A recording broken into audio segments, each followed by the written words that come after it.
Hi friends, first of all ரொம்ப நன்றி. நம்ம சேனலை சப்போர்ட் பண்ணுற ஒவ்வொரு நண்பர்களுக்கும் நாளை மார்க்கெட்டுக்கான ஒரு வியூவை பார்த்துடலாம். ஸோ ஃபஸ்ட்டு நம்ம பொசிஷன். ஸோ நிஃப்டியில் ஒரு பொசிஷன் வச்சுருந்தேன். மார்க்கெட் லாஸ்ட் ஒரு 3 நாளாக மேலே வரவே அந்த பொசிஷன் கொஞ்சம் டம்மியாக தான் ஆயிடுச்சு. ஸோ அதில் ஜஸ்ட் வந்து கொஞ்சம் டைம் டிகே மட்டும் ஆனது இருந்தது. ஸோ சடனாக மார்க்கெட் இன்றைக்கி ஃபால் ஆகும்போது ஸோ அதனால் எதுக்கு அந்த லெக்ஸ் இருக்கணும்னு சொல்லிட்டு அதை மட்டும் நான் கொடுத்தாச்சு. ஒரு ரூ. 487 அதில் புக் பண்ணியாச்சு. விட்டிருந்தா நாளைக்கு வந்து கம்ப்ளீட்டாக லாஸ் தான். ஏன்னா வந்து 24 300 24 200 கீழே போனால் தான் ப்ராஃபிட்டே வரும். ஸோ அதனால் வந்து ஏன் வந்ததை விடுவானுன்ட்டு ஸோ க்ளோஸ் பண்ணிட்டேன் பொசிஷன் வேணான்ட்டு. ஸோ மற்ற பொசிஷன் மட்டும் மந்த்லி பொசிஷன் மட்டும் தான் கையில் இருக்குது. அண்ட் சென்செக்ஸ் பொசிஷன் அது அப்படியே ஓடிட்டுருக்கு. ஒரு ரூ. 1038 லாஸ்ட்டில் போயிட்டுருக்கு. ஸோ பார்க்கலாம் நாளைக்கு என்ன மாதிரி இருக்குன்ட்டு. அண்ட் இன்றைக்கி மார்க்கெட்டு இது நிஃப்டி ஆக்சுவலாக. ஸோ ஒரு ஃபஸ்ட் ஆஃப் வந்து பார்த்திங்கன்னா நம்ம மார்க்கெட் நல்லாவே வந்து ஏறிச்சுன்னு சொல்லலாம். ஸோ சூப்பராக ப்ரைஸ் ஆக்ஷன் படி ஹையை உடச்சிட்டு மார்க்கெட் வந்து நல்லாவே மேலே போயிட்டுருக்கு அப்படின்ட்டு எத்தனை பேர் வந்து நினச்சிருப்பீங்கன்னு தெரியல. இல்லை, அதெல்லாம் இல்லை. ஸோ ஒரே செகண்டில் நான் வந்து பார்த்திங்கன்னா கிட்டத்தட்ட ஒரு 200 பாயிண்ட்டு கூட இல்லைனா 1% கூட நான் விழுவேன் அப்படின்ட்டு மார்க்கெட் ஒரே ஒரு கேண்டிலில் விழுந்தது தான். ஸோ அதில் வந்து ஐவியும் ஸ்பைக் ஆச்சு. ஸோ மாட்டியிருந்தாங்க அப்படின்னா வந்து கண்டிப்பாக இந்த மாதிரி டெக்னிக்கல்ஸை ஃபாலோ பண்ணுறவங்க கண்டிப்பாக ட்ராப் ஆகிருப்பாங்க இந்த இடத்துல. ஸோ எதுவும் சொல்கிறதுக்கு இல்லை உண்மையாகவே. ஓகேங்களா? ஸோ மார்க்கெட்டில் நம்ம வந்து ரிஸ்க்கை வைக்கிறதுல தான் இருக்குது. ஓகேங்களா? என்ன தான் நம்ம எல்லா டெக்னிக்ஸும் தெரிஞ்சிருந்தாலுமே every trade has a risk அப்படின்ற ஒரு விஷயத்தை மட்டும் கையில் எடுத்துக்கிட்டு எல்லா ட்ரேடையும் அதை நோக்கி போனோம். அகைன் அங்கேருந்து மார்க்கெட் வந்து பார்த்திங்கன்னா 200 பாயிண்ட் அப்பாச்சு. ஸோ என்ன நினச்சதுன்னு தெரில. அகைன் அங்கேருந்து ஒரு 100 பாயிண்ட் டவுன் ஆச்சு. ஸோ டெய்லி எக்ஸ்பைரி தான் கிடையாது. பட் சின்ஸ் மார்க்கெட் ஒரு ரேண்டம் ஸ்பைக் வந்து காட்டிக்கிட்டு இருக்கு அப்படின்றது தான் சொல்லணும். நாளைக்கு வேறு எக்ஸ்பைரி ஒன்று புரிஞ்சுக்குங்க. ஸோ 5 நாள் ஆகிடுச்சு. ஆக்சுவலாக வந்து நாளைக்கு தான் எக்ஸ்பைரி, கரெக்டுங்களா? இன்னுமே ப்ரீமியம் வந்து ரூ. 235 ஹோல்ட் பண்ணுது அட் த மணி. எதுக்கு அப்படி ஹோல்ட் பண்ணுதுன்னு தெரியல. ஸோ இது நாளைக்கு ஏதாவது ஒரு விஷயத்தை கொடுக்க நேரிடும் அப்படின்னு நினைக்கிறேன். ஒன்று இங்கேருந்து 300 பாயிண்ட்டு கீழே விழலாம் அப்படின்றது கூட ஈஸியாக வந்து நடக்கும். ஓகேங்களா? ஏன்னா மார்க்கெட் இந்த 3 நாளில் கடந்து வந்த பாதை அது தானே. 24,950 கிட்டத்தட்ட வந்து பார்த்திங்கன்னா ஒரு 550-600 பாயிண்ட் ரேலி ஆகிடுச்சுல்ல. ஸோ ஈஸியாக வந்து அதில் பாதி கூட நாளைக்கு லாஸ் பண்ணாலும் சொல்கிறதுக்கு இல்லை அப்படின்ற மாதிரி மார்க்கெட் நாளைக்கு வந்து பிஹேவ் பண்ணலாம் அப்படின்றத நினைக்கிறேன். ஸோ லெட்ஸி பார்க்கலாம். அண்ட் நாளைக்கு நிஃப்டியோட ஆப்ஷன் செயினில் ஐவியோட விஷயங்களை பார்க்கும்போது ஸ்பைக் ஆகிருக்குதுங்க. சடனாக ஏன் இவ்வளோ ஐவி வந்து ஸ்பைக்காக இருக்குதுன்னு தெரில. ஐவிபி 96 இருக்குது. ஸோ கடந்த ஒரு வருஷத்தில் ஐவியோட விஷயங்கள் வந்து பார்த்திங்கன்னா 96 மார்க் எடுத்துருக்குது. அதாவது இதுக்கு முன்னாடி 100 இருந்த இடத்துக்கு கிட்ட மார்க்கெட் இருக்குது, பயம் இருக்குது அப்படின்றது வந்து தெரியுது. ஸோ என்ன அப்படின்றது கண்டிப்பாக தெரியல. ஸோ ஸ்ட்ராடல் 235 பாயிண்ட் மேலே வச்சுருக்கு அப்படின்றதுனால எய்தர் சைடு 235 பாயிண்ட் ஈஸியாக போகலாம். இன்றைக்கி அதுக்கான சாம்பிள் நீங்களே பார்த்துருப்பீங்க. எப்படி ஒரு 200 பாயிண்ட் வேகமாக கீழே இறங்குச்சுன்ட்டு. நாளைக்கு மேபி அது கூட இருக்கலாம். ஸோ நோட் பண்ணிக்கோங்க. ஓடிஎம்மில் புட்டில் வெளியே வந்துட்டாங்க. ஏன்னா இன்றைக்கி ஸ்பைக் அந்த மாதிரி இருந்துருக்குது.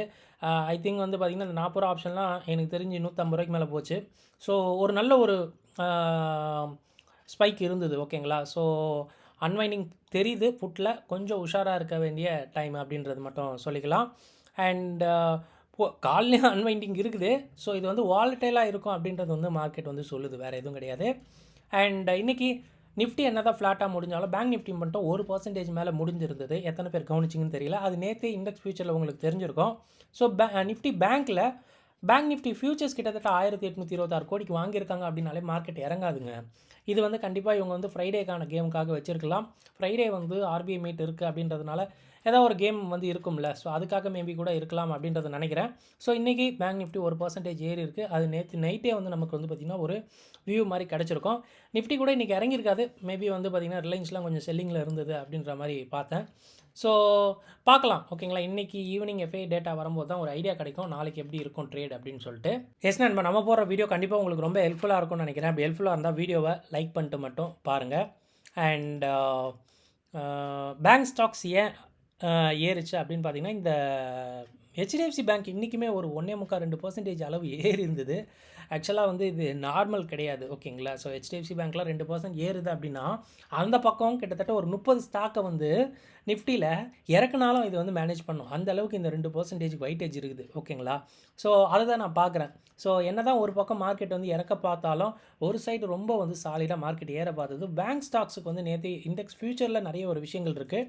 அது வந்து எதிர்பார்த்தது தான். ஆர்பிஐ மீட் வந்து இருக்குது அப்படின்றதுனால அதை எதிர்பார்த்து கூட மேபி வந்து இருந்திருக்கலாம். ஸோ நல்ல ஒரு பிடிப்பு இருந்தது. பட் நிஃப்டி வந்து ஃப்ளாட்டாக முடிஞ்சுது. ஸோ அதுக்கான காரணம் ரிலையன்ஸு, அதர் ஸ்டாக்ஸ் எல்லாம் கொஞ்சம் வந்து ட்ராக் ஆச்சு, அதுதான் உண்மை.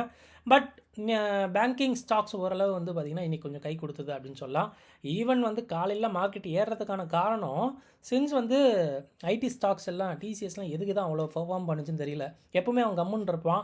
ஸோ இன்றைக்கி அதுவும் பர்ஃபார்ம் பண்ணவே மார்க்கெட் வந்து பார்த்திங்கன்னா அழகாக ப்ரைஸ் ஆக்ஷனை வந்து கிளியராக உடச்சதை நம்மளால் பார்க்க முடிஞ்சுது. ஒரு 11:30 மணி 11:45 மணி என்ன நினச்சதுன்னு தெரியல, மார்க்கெட் ஒரே ஸ்பைக்காக வந்து 200 பாயிண்ட்டை வந்து கிராஷ் பண்ணிச்சு. ஸோ என்ன அப்படின்றது கண்டிப்பாக தெரியல.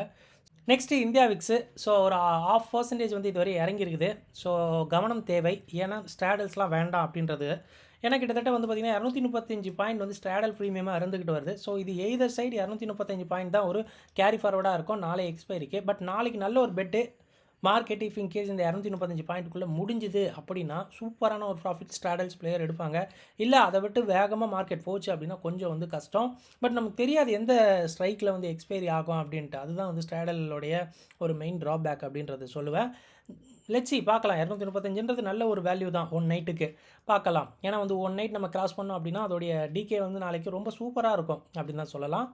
பட் பார்க்கலாம். நாளையோட ஐவி ரேஞ்சு வால்டேலாக இருக்கும் அப்படின்ற மாதிரி எனக்கு தெரியுது. ஸ்ட்ராடலோட பாயிண்ட் வந்து பார்த்திங்கன்னா கிட்டத்தட்ட 235 ஆல்ரெடி நம்ம சொன்னது. ஸோ டெக்னிக்கல்ஸ் என்ன மாதிரியெல்லாம் இருக்குது அப்படின்ற மாதிரி கேட்டிங்க அப்படின்னா இன்றைக்கி வந்து ஒரு ஹையை வந்து பார்த்திங்கன்னா ஒரு ரீசெண்ட் ஹையை வந்து மார்க்கெட் வந்து வச்சுது. பட் மார்க்கெட் வந்து ரெண்டுத்துக்கும் நடுவில் பொதுவில் வந்து பார்த்திங்கன்னா ஒரு ஃப்ளாட்டாக ஒரு டோஜி மாதிரி நினைக்கிறேன். ஐ திங்க் ஸோ கிட்டத்தட்ட வந்து பார்த்திங்கன்னா ஒரு 10 பாயிண்ட் ஃப்ளாட்டாக வந்து முடிச்சிருக்கு மார்க்கெட்டு. அதை நோட் பண்ணோம். பட் பேங்க் நிஃப்டி அப்படி கிடையாது. பேங்க் நிஃப்டி கிட்டத்தட்ட ஒரு 500 பாயிண்ட் அளவு வந்து பார்த்திங்கன்னா உயர்ந்திருக்கு அப்படின்றது மட்டும் தெரிஞ்சுக்கணும். ஸோ டேட்டா ஃபார் ஆப்ஷன் ட்ரேடருக்கு ஃபியூச்சர் வர்சஸ் ஸ்பாட்டில் ஏதாவது விஷயங்கள் இருக்குது அப்படின்னு பார்த்தீங்கன்னா நிஃப்டியில் லைட்டாக வந்து இந்த இறங்கியிருக்கு அப்படின்றதுனால மேபி வந்து லாங் போயிருக்கலாம் அப்படின்ற மாதிரி பார்த்துருக்கேன். பேங்க் நிஃப்டி வந்து நல்லா ஏறி இருக்கனால மேபி அங்கே வந்து ஒரு லாங் பெருசாக வேண்டாம் அப்படின்ற மாதிரி நினச்சிருப்பேன். ஈவன் மிட் கேப் நிஃப்டி கூட சூப்பராக பர்ஃபார்ம் பண்ணுச்சு. இன்றைக்கி வந்து நம்ம பார்க்க இருக்கிறது பேங்க் நிஃப்டி மட்டும் சூப்பராக பர்ஃபார்ம் பண்ணல, மிட் கேப் நிஃப்டி ரொம்ப அருமையாக வந்து பர்ஃபார்ம் பண்ணியிருந்தது அப்படின்ற மாதிரி நான் பார்த்தேன். ஸோ ஒரு லாங் வந்து கம்மி பண்ணுற விதமாக இண்டெக்ஸ் ஃபியூச்சரில் அதோட விஷயங்கள் இருந்திருக்கலாம். பிசிஆரை பொறுத்த மட்டுக்கு நிஃப்டியில் கொஞ்சம் ட்ராக் ஆகிருக்கு, இது இல்லைன்னு சொல்ல. ஏன்னா ஓடிஎம்மில் புட் ஆப்ஷன் செல்லர்ஸ்லாம் கொஞ்சம் வெளியே போயிருக்காங்க மாதிரி தெரிஞ்சுது. பட் பேங்க் நிஃப்டிலையும் மிட் கேப் நிஃப்டிலையும் நல்ல ஒரு அப்ரிஷியேஷன் எனக்கு தெரியுது. ஸோ லெட்ஸி இதோட விஷயங்கள் இதோட கண்டினியூ ஆகுமா இல்லை இதோட முடியுமா அப்படின்றது பார்க்கலாம். அண்ட் குளோபலில் இப்போ யூஎஸ் ஃபியூச்சர்ஸ் வந்து ஒரு 200 பாயிண்ட் டவ் வந்து ஏறி இருக்குது.